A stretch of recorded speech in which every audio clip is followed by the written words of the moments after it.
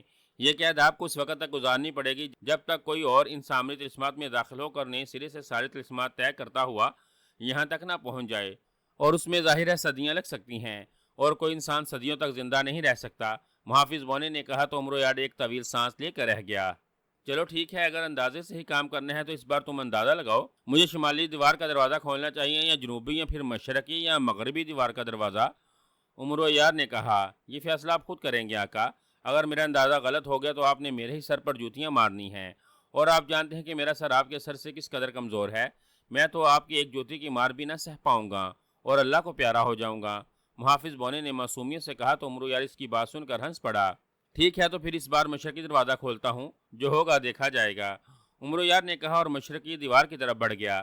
اس نے کنڈا پکڑا اور پھر ایک جھٹکے سے دروازہ کھول لیا۔ دروازہ کھلتے ہی اسے پہلے کی طرح دھکا لگا اور وہ لڑکھڑاتے ہوئے انداز میں کمرے میں پہنچ گیا۔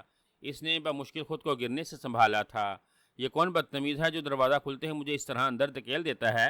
عمر یار نے منہ بناتے ہوئے کہا، یہاں سامری جادوگر کی شیطانی طاقتیں ہیں آقا، وہی ایسا کرتی ہیں تاکہ آپ اس کمرے سے نکل کر دوسرے کسی کمرے کی طرف نہ جا سکیں۔ محافظ بونے نے کہا، کمرے میں اندھیرا ہے، دروازہ بھی بند ہو گیا ہے، یہ مشعلیں کیوں نہیں جلیں اب تک؟ پتہ تو چلے کہ میں نے صحیح کمرہ منتخب کیا یا پھر نئے طلسماتی کمرے میں آ گیا ہوں۔ عمر یار نے آنکھیں پھاڑتے ہوئے کہا۔ عمر یار نے اس بار عقل مندی کا مظاہرہ کیا ہے۔ اس بار عمر یار نے طلسماتی کمرہ نہیں بلکہ اگلے طلسم میں جانے والے کمرے کا دروازہ کھولا ہے، اس لیے عمر یار کو تیسرے کمرے کے طلسم کا فاتح قرار دیا جاتا ہے۔ چیختی ہوئی آواز نے کہا تو عمر یار مسرت بھرے انداز میں اچھل پڑا۔ اسی لمحے دیواروں پر مشعلیں روشن ہوئیں اور یہ دیکھ کر عمر یار کا دل بلبیوں اچھل پڑا کہ اس کمرے کی چاروں دیواروں میں دروازے موجود تھے۔ شہنشاہ افرا صاحب کو اپنا جسم بری طرح سے جلتا ہوا محسوس ہو رہا تھا۔ کمرے کی سرخی بڑھتی جا رہی تھی اور اس کے ساتھ حدت میں اضافہ ہو گیا تھا۔ شہنشاہ افرا صاحب کے جسم پر ذرا بختر تھا جو تیزی سے سرخ ہونا شروع ہو گیا تھا، جس سے اسے اپنے جسم میں آگ بھڑکتی ہوئی محسوس ہونے لگی، اس لیے وہ باختیار چیخنے پر مجبور ہو گیا۔ مجھے کچھ کرنا چاہیے ورنہ میں اس کمرے میں جل کر بزم ہو جاؤں گا، شہنشاہ افرا صاحب نے اپنی چیخوں پر قابو پاتے ہوئے انتہائی اذیت بھرے لہجے میں کہا۔ اس نے فوراً آنکھیں بند کی اور منہ ہی منہ میں کچھ پڑھنے لگا۔ کچھ دیر تک وہ اسی طرح پڑھتا رہا، پھر اس نے آنکھیں کھول دیں۔ اس کی آنکھیں انگاروں کی طرح سرخ ہو رہی تھیں۔ اس نے چاروں طرف دیکھا اور پھر اس نے منہ کھول کر زور زور سے پھونکیں مارنی شروع کر دیں۔ اس کے منہ سے اچانک پھونکوں کے ساتھ پانی کی تیز فواریں سی نکلی اور کمرے کی دیواروں پر پڑنے لگیں۔ دوسرے لمحے کمرے میں تیز شوں شوں کی آوازیں سنائی دینے لگیں۔ یہ ایسی آوازیں تھیں جیسے جلتی ہوئی آگ پر پانی ڈال کر اسے بجھایا جائے۔ شہنشاہ افرا صاحب کا ہوا میں معلق جسم آہستہ آہستہ چاروں جانب گھوم رہا تھا اور اس کے منہ سے نکلنے والی پانی کی تیز فواریں ہر طرف پڑ رہی تھیں اور سرخ ہونے والا کمرہ تیزی سے سیاہ ہو کر سرد ہوتا چلا جا رہا تھا۔ کچھ ہی دیر میں چھت، دیواریں اور زمین سیاہ ہو گئی اور کمرے میں موجود حدت بھی ختم ہو گئی۔ اب ہر طرف بھاپ سی اٹھتی ہوئی دکھائی دے رہی تھی۔ شہنشاہ افرا صاحب نے منہ سے جو پانی کی دھاریں نکالی تھیں وہ گرم ہو کر بھاپ میں تبدیل ہو گئی اور بھاپ ہوا میں اٹھتی ہوئی دکھائی دے رہی تھی۔ پھر وہ بھاپ بھی ختم ہو گئی اور کمرہ پہلے جیسا بن گیا، جس میں نہ کوئی دروازہ تھا، نہ کھڑکی، نہ کوئی روشن دان۔ شہنشاہ افرا صاحب نے ایک لمحہ تعقف کیا اور پھر اس نے اپنا منہ بند کیا اور آہستہ آہستہ زمین پر اترنا شروع ہو گیا۔ چند ہی لمحوں میں اس کے پیر زمین پر آ لگے اور یہ دیکھ کر اس کی خوشی کی انتہا نہ رہی کہ اب زمین گرم نہیں تھی۔ شہنشاہ افرا صاحب نے بلبلیوں کے طلسمات کا تیسرا طلسم فتح کر لیا ہے۔ اس طلسم کو کوئی جادوگر منہ سے پانی برسا کر ہی ختم کر سکتا تھا اور شہنشاہ افرا صاحب نے ایسے کیا۔ اب شہنشاہ افرا صاحب کو چوتھے خالی کمرے میں بھیجا جاتا ہے۔ اس کمرے میں جا کر شہنشاہ افرا صاحب کو پھر سے یہی فیصلہ کرنا پڑے گا کہ کمرے میں موجود چاروں دروازوں میں سے کون سا دروازہ کھولنا ہے۔ اچانک چیختی ہوئی آواز سنائی دی تو شہنشاہ افرا صاحب کے چہرے پر سکون کے تاثرات نمودار ہو گئے۔ دوسرے لمحے سامنے دیوار میں کھلا ہوا دروازہ نمودار ہوا تو شہنشاہ افرا صاحب اطمینان بھرے انداز میں اس کمرے میں چلا گیا۔ کمرے میں چاروں دیواروں پر مشعلیں روشن تھیں اور ہر دیوار میں ایک دروازہ موجود تھا۔ شہنشاہ افرا صاحب نے دروازوں کی طرف دیکھا اور پھر وہ جنوبی دیوار کی طرف بڑھ گیا اور اس بار اس نے بغیر سوچے سمجھے دروازے کا کنڈا پکڑ کر زور سے کھینچا تو دروازہ فوراً کھل گیا۔ شہنشاہ افرا صاحب رکے بغیر اس کمرے میں داخل ہو گیا۔ چونکہ وہ خود ہی تیزی سے کمرے میں داخل ہوا تھا اس لیے اس بار اسے کوئی دھکا نہ لگا تھا۔ جیسے شہنشاہ افرا صاحب کمرے میں داخل ہوا، کمرے کا دروازہ بند ہو گیا۔ کمرے میں پہلے جیسا اندھیرا تھا۔ شہنشاہ افرا صاحب نے اس بار عقل مندی کا مظاہرہ کیا ہے۔ اس بار شہنشاہ افرا صاحب نے طلسماتی کمرہ نہیں بلکہ اگلے طلسم میں جانے والے کمرے کا دروازہ کھولا ہے، اس لیے شہنشاہ افرا صاحب کو چوتھے کمرے کا طلسم کا فاتح قرار دیا جاتا ہے۔ چیختی ہوئی آواز نے کہا تو شہنشاہ افرا صاحب ایک طرح مسرت بھرے انداز میں اچھل پڑا۔ اسی لمحے دیواروں پر مشعلیں روشن ہوئیں اور یہ دیکھ کر شہنشاہ افرا صاحب خوش ہو گیا کہ اس کمرے کی چاروں دیواروں میں دروازے موجود تھے۔ اس کا مطلب ہے مجھے چوتھے طلسماتی کمرے کو سر نہیں کرنا پڑے گا، اب میں پانچویں کمرے میں جا رہا ہوں۔